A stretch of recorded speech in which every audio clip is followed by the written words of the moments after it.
From downtown Scranton, this is Northeast Current.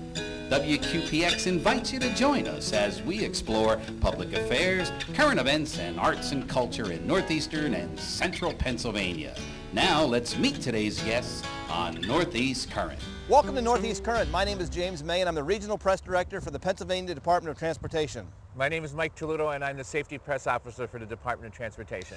Mike, we're here today at the infamous Roundabout here in northeastern Pennsylvania. I think this is probably the one project that we get more questions, more comments, more feedback is on this roundabout. So what we want to do today is to try to address probably 3 or 4 of the most common questions that we get asked regarding this roundabout. Take a look at some of the stuff that's come in. What's one of the first questions that we get asked? Okay, the first question we get asked is, why are we doing this project?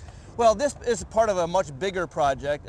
This is a number of reasons why we're doing this. First, it's a safety improvement project. Part of the safety aspect of it is we lengthen the on and off ramps coming onto Interstate 81. That was part of this project. If you remember when you used to come down 81 or get on and off the interstate there, it was a very short on and off ramp. So part of what we did was we lengthened that. So this entire project is part of a safety improvement project.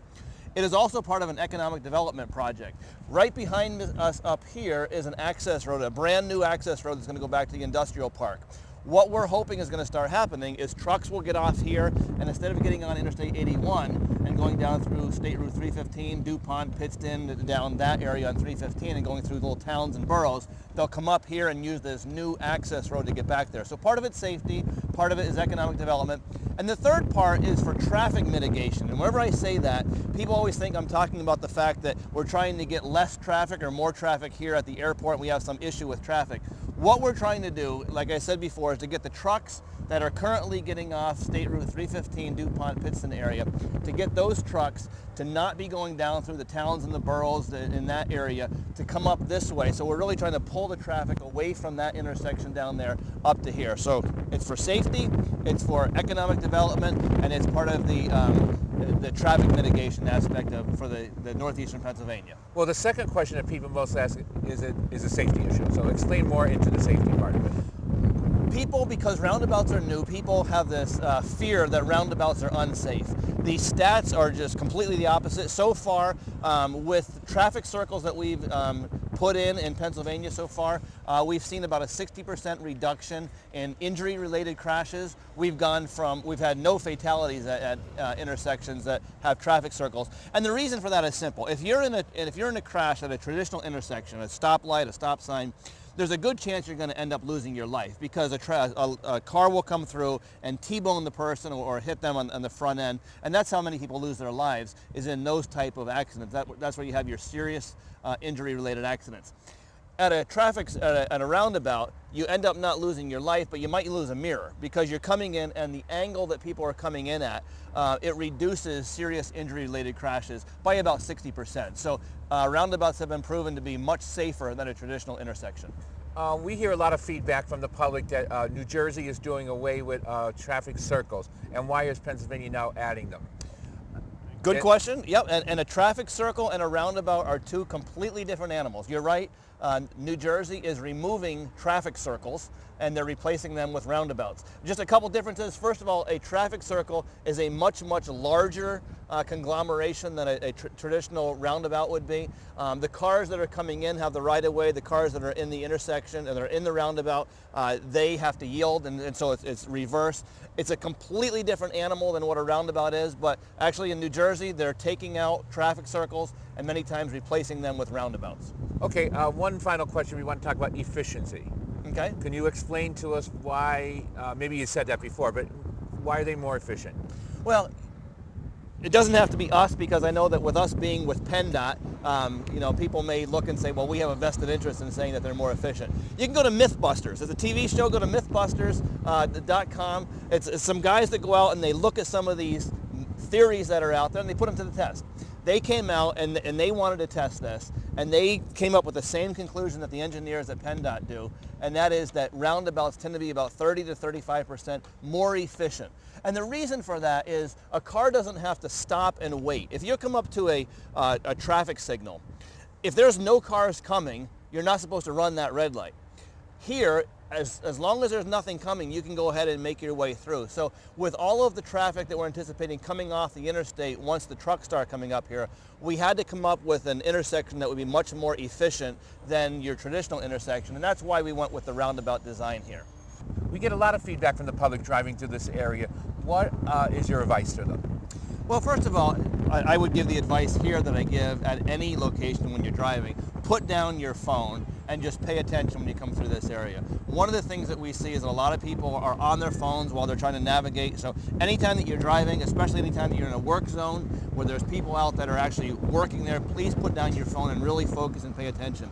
The second thing I would say is that when you're coming into this, to make sure that you're reading the signs, paying attention to what's happening. So before you even get the roundabout, make sure your phone is down. When you get up here, start paying close attention to the signs. You'll notice that as you're pulling up, you have the yield sign. The people in there do not, so make sure that you pay attention in there. Third, I would say that once you're in the roundabout, make sure if you have to change lanes, make sure you use your traffic signal just like you normally would and really pay attention. And then as you're going through here, to just make sure that you're focused on what's happening. Don't necessarily rely on your GPS, especially at first with a roundabout like this, because it may not have shown up on your GPS yet. So put down your electronics, pay attention to the signs, and just really slow down and focus on what you're doing. As we complete the construction of this roundabout, are there going to be any more roundabouts in northeastern Pennsylvania? There are some that are planned right now. There's one going in Dallas at the five-leg intersection right there. One of the big differences with that one as opposed to this one is that right now this is a two-lane roundabout. That one is a very, very small, concise, single-lane roundabout. So single-lane roundabouts are much easier to navigate than a two-lane roundabout like this one is. So that one's going in. And then there's a new bypass that's going in down around the Nanacoke area, and that will have roundabouts that are actually built on the new road. There's one where it connects in. There aren't per se a lot of roundabouts going in on a road down there, but we're building a new road that will take cars around Middle Road back to Luzerne County Community College, and that new road will have some roundabouts as well. Okay, wrapping this up, can you give us an overview or one final thoughts on what you think the roundabout is, when it's going to be completed? Well, I think the biggest thing to keep in mind right now is that, as you can see behind me, the roundabout is not done.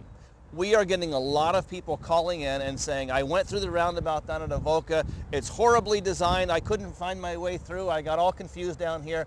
You're going through an active work zone right now. Anytime you drive through an active work zone, whether it's up on 81 or a rural road out in a rural county, anytime you're driving through an active work zone, it's always much more difficult and much more complicated to get through.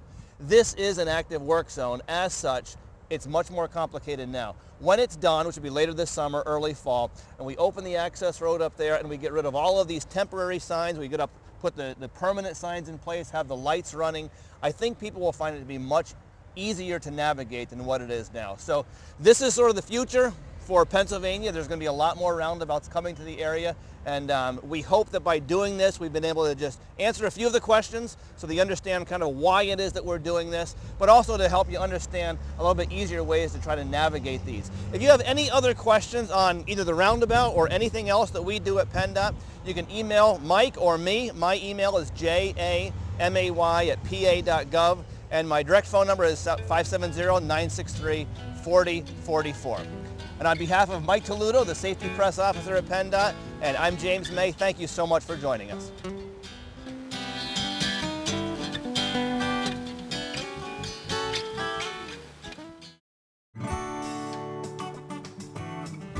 It's great for our neighborhood. It's great for my school. It's great for our roads. I'm Department of Environmental Protection Secretary John Quigley, encouraging you to participate in this year's Great American Cleanup of PA. There are lots of ways to get involved. Learn how at gacofpa.org. And help us pick it up, PA! Paid for with Pennsylvania taxpayer dollars. Welcome back. I'm Tammy Saunders, your host today on Northeast Current. The 2016 State of Our Schools report from the Center for Green Schools was just released, and the findings are not positive. There are millions of students who are learning in dilapidated, obsolete, and unhealthy schools that pose substantial obstacles to learning and overall well-being. Joining us with more on the results is Rachel Gutter, Director for the Center for Green Schools. Welcome, Rachel. Can you share the overall findings from this report about greener schools? Thanks so much for having me. The findings of our State of Our Schools report are fairly grim. In the report, we reveal that we need to completely overhaul the way that we address school facilities funding in the United States. Specifically, we project a $46 billion annual deficit. That's $46 billion every year that we don't currently have budgeted to ensure that our schools are healthy, safe, and conducive to learning. But I think that the most disturbing aspect of the findings of the report is that the funding that we do have is spread very inequitably, which means that millions of students are studying in crumbling and unsafe schools, particularly students from low-income communities. This report took a state-by-state look at schools. When looking across the U.S., how does Pennsylvania compare to other states? I sure do. So the state of Pennsylvania is one of 47 out of 50 states that fails to meet the investment standards.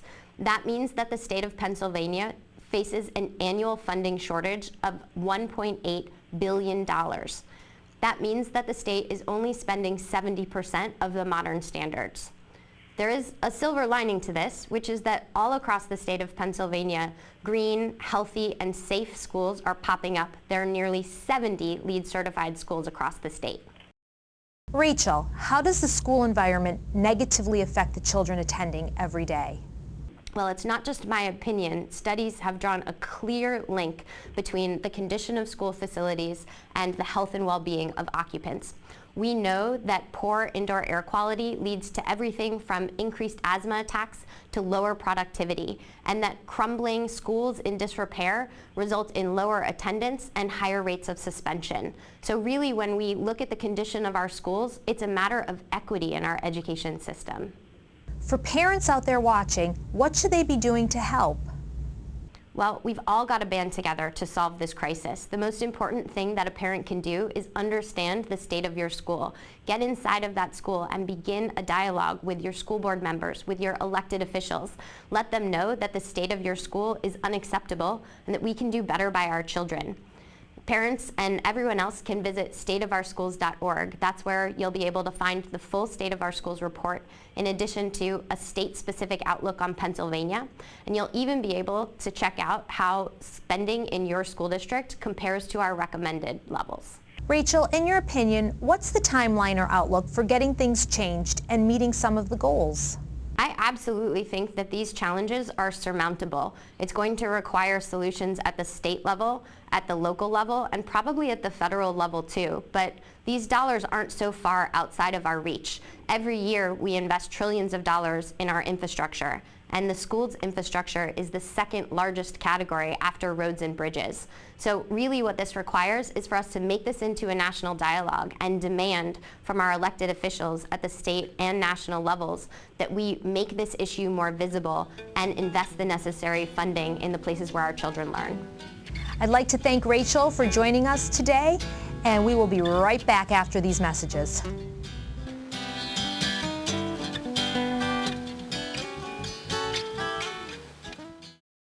Welcome to Northeast Current. I am your host, Tammy Saunders, and we have a great show with a super exciting guest from Dancing with the Stars.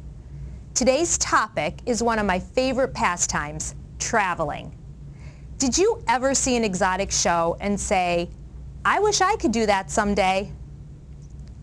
In a recent survey, 86% of those who self-identified as travelers said that they set goals for themselves and used visualization to go from being travel dreamers to travel doers. Believe it or not, Derek Hough uses those same tools himself on some amazing adventures. The Dancing with the Stars performer and motivational coach joins us today. It is with great pleasure that I introduce Derek. Derek, can you tell our viewers how you overcame your fears to achieve your goals? Sure. I think, we all have fears. We all have things that we're a little afraid of. But, for me, I really believe that, fear is a good tool, is a tool to have, to use, for you. And there's that fear of uncertainty, that fear of the unknown. I'm not sure what's going to happen. I'm not sure where I'm going. But I feel like, passion lies at the edge of uncertainty. I think if we always knew what was going to happen, if we always knew what was going on, then I think we would lose that sort of passion. So I feel like not to be afraid of fear, but to embrace it and to use it to your advantage. You really are quite an inspiration to watch each week on TV, and so very motivating. In your new book, Taking the Lead, Lessons from a Life in Motion, you talk about the values of living in the moment and taking chances. Yeah, sure. I wasn't really setting out to write a book. I was just kind of putting together like stories and experiences in my life that have happened to me and I've gone through, and also like lessons that I learned from them. And it kind of turned into a book, and it was wonderful to share and to share my story and to share these lessons. And one thing I love doing is I love coaching. I love teaching on Dancing with the Stars, and pulling the best out of my partners and whatnot, and to see them reach their full potential. Their full potential is something for me that's the fulfilling aspect of what I do, and that's why I've teamed up with Hilton, because they have created some tools to help people create to achieve their dreams of traveling and creating a sort of adventurous life. What are some of the ways we can use visualization to make our dream travel happen?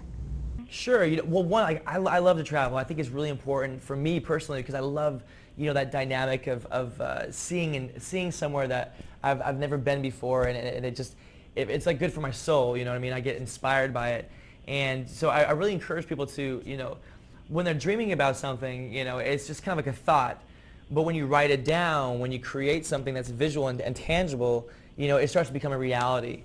And that's what Hilton have done. They've created this website called OurStageYourStory.com, and if you go there, you can create. They make it very simple for you. There's like this vision board there. You can put pictures and quotes and whatever it might be. You can share with others, and I feel like it's really important because when you do that, you start to make your dream a reality, and you start turning dreamers into doers, and that's what this is all about. And Derek, before we close today, I heard through the grapevine that we will be seeing you on Broadway. Can you tell our viewers more about this? Yes. In 2017, I'll be on Broadway in the musical Singing in the Rain, which I'm very excited about and proud to be a part of. Yeah. Derek, you have quite a fan base here in Scranton, PA, and we are only a hop, skip, and a jump from New York City. So there will be many of us making a trip out to see you perform.